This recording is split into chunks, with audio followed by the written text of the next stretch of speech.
Horror कहानियां थी।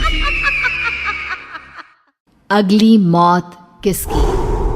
संजीव अपने दोस्तों राघव और प्रतीक के साथ बियर बार में बैठकर बियर पी रहा था। संजीव आज बहुत खुश लग रहा था। अरे यार, आज की पार्टी में तो मजा आ गया। तुम दोनों दोस्तों के साथ तो मेरी जिंदगी इतनी अच्छी है कि क्या बताओ कितनी अच्छी है। अरे भाई, अब दोस्ती की है तो जीना मरना सब साथ में। हाँ अरे यार सुनो, जल्दी से एक बियर और ऑर्डर करते हैं ना, एक आखिरी, और उसके बाद ये जश्न यहीं खत्म हो जाएगा।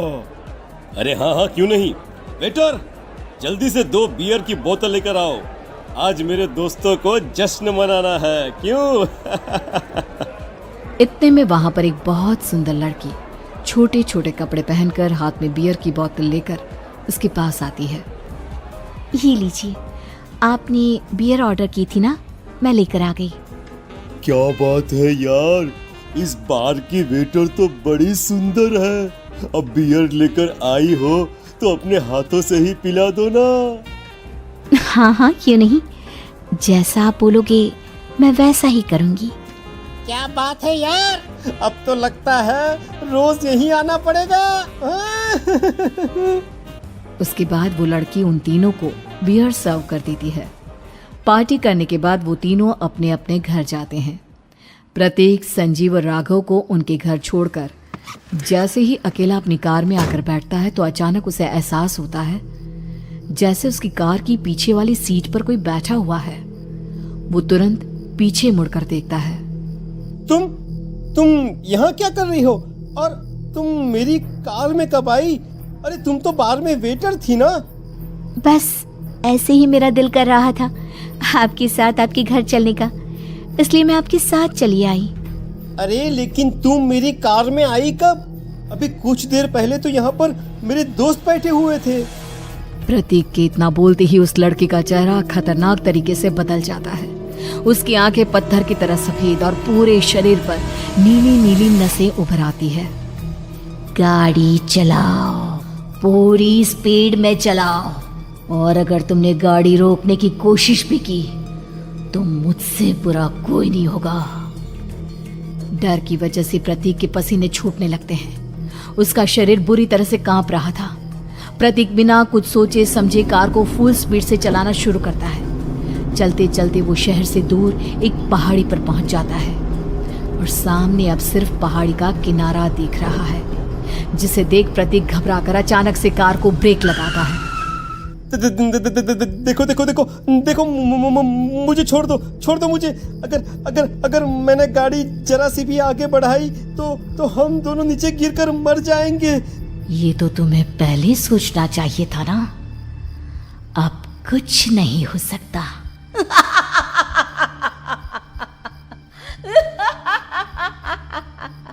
छोड़ दो मुझे। नहीं, प्लीज मुझे छोड़ दो। प्लीज मुझे जाने दो। छोड़ दो मुझे। गाड़ी आगे बढ़ाओ। और तभी अचानक से बिना प्रतीक के स्टार्ट किए उनकी कार आगे बढ़ती है और गहरी खाई में गिर जाती है। उसके चीखने की आवाजें चारों तरफ सुनाई देती है।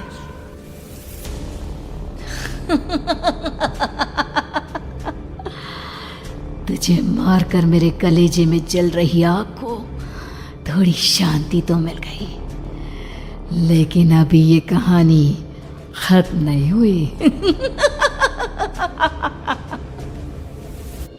और फिर अगले दिन राघव और संजीव को पता चलता है कि प्रतीक की पहाड़ी से नीचे गिरकर मौत हो गई। अरे कल रात की तो बात है यार, हम सब बैठकर पार्टी कर रहे थे, लेकिन मेरी एक बात समझ में नहीं आ रही।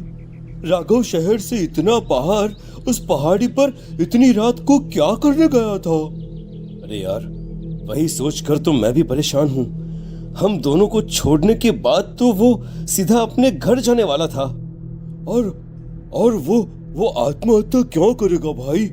कल रात तक वो कितना खुश था, हमारे साथ सेलिब्रेट कर रहा था। हाँ, लेकिन पुलिस ने तो यही कहा है कि प्रतीक ने अपनी कार को जानबूझकर पहाड़ी से नीचे गिरा दिया और आत्महत्या कर ली। अरे यार, संजीव, मेरी तो कुछ भी समझ में नहीं आ रहा है। चल ठीक है, अब मैं अपने घर जाता हूँ। Okay, bye. राघव अपने घर में अकेला था। दोपहर का वक्त था। तभी दरवाजे की घंटी बजी। कौन है? अरे 1 मिनट रुको, अभी आता हूँ। राघव ने जैसे ही दरवाजा खोला उसने देखा कि सामने एक बहुत खूबसूरत लड़की खड़ी हुई है। कौन है आप और यहाँ किससे मिलने आई हैं? देखिए ना, बाहर बारिश शुरू हो गई थी, मेरी गाड़ी खराब हो गई है। आपका घर नजर आया तो सोचा कुछ हेल्प ले लेती हूँ। क्यों नहीं, आइए ना, आइए आइए। मेरे कपड़े पूरे भीग चुके हैं, क्या आपके पास टॉवल मिलेगा प्लीज? राघव अपने बाथरूम से एक टॉवल लाकर उस लड़की को देता है। थैंक यू सो मच, अब मैं चलती हूँ। अरे इतनी क्या जल्दी है? आप चाहे तो बारिश रुकने तक यहाँ पर रुक सकती हैं। हाँ।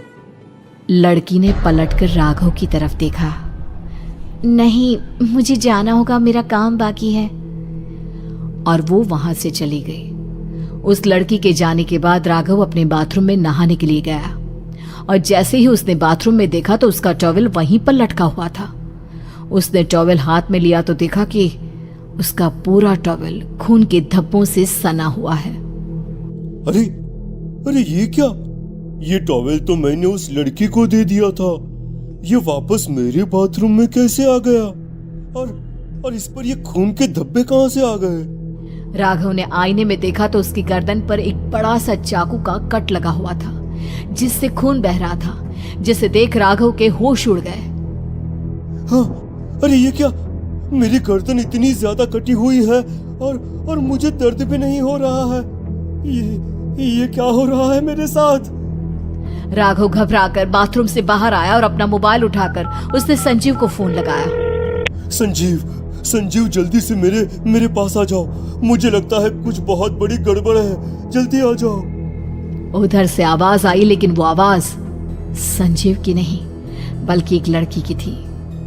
कुछ अजीब नहीं हुआ है, बस तुम्हारी मौत तुमसे मिलने आई थी और तुम्हें मारकर चली गई। अब तुम इस दुनिया का हिस्सा नहीं हो राघव, इसलिए तुम्हें अपनी गर्दन के कटने का दर्द भी महसूस नहीं हो रहा।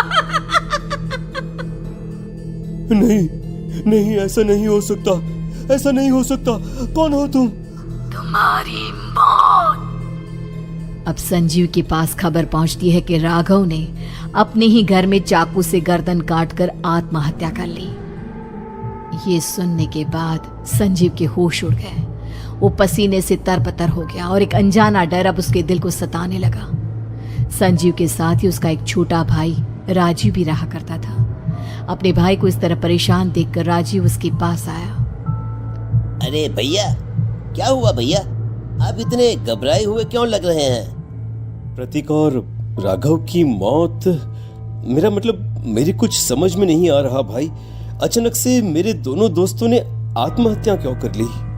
अरे वो तो मेरी भी समझ में नहीं आ रहा है भैया। हाँ, हो सकता है कि कोई परेशानी होगी और इसीलिए उन्होंने ऐसा किया होगा। हाँ, लेकिन दोनों की जिंदगी में एक साथ परेशानी और दोनों का इतनी खतरनाक तरीके से आत्महत्या करना, कहीं ऐसा तो नहीं मैं भी मर जाऊंगा?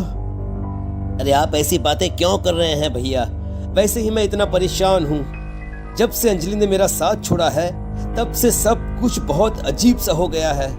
रोज रात को डरावने सपने आते हैं। ऐसा लगता है जैसे अंजलि बार बार मेरे सपनों में आकर मुझे डराने की कोशिश करती है। अंजलि का नाम सुनते ही संजीव की आंखें फट गई और उसके गले में आवाज अटक गई। उसके चेहरे पर घबराहट साफ नजर आ रही थी। कौन थी वो लड़की जिसने प्रतीक और राघव को आत्महत्या की आड़ में मौत की घाट उतार दिया? और कौन थी अंजलि जो बार बार राजीव के सपनों में आकर उसे डरा रही थी? अंजलि का नाम सुनकर संजीव इतना घबरा क्यों गया? इन सवालों के जवाब जानने के लिए देखिए इस खतरनाक कहानी का अगला भाग।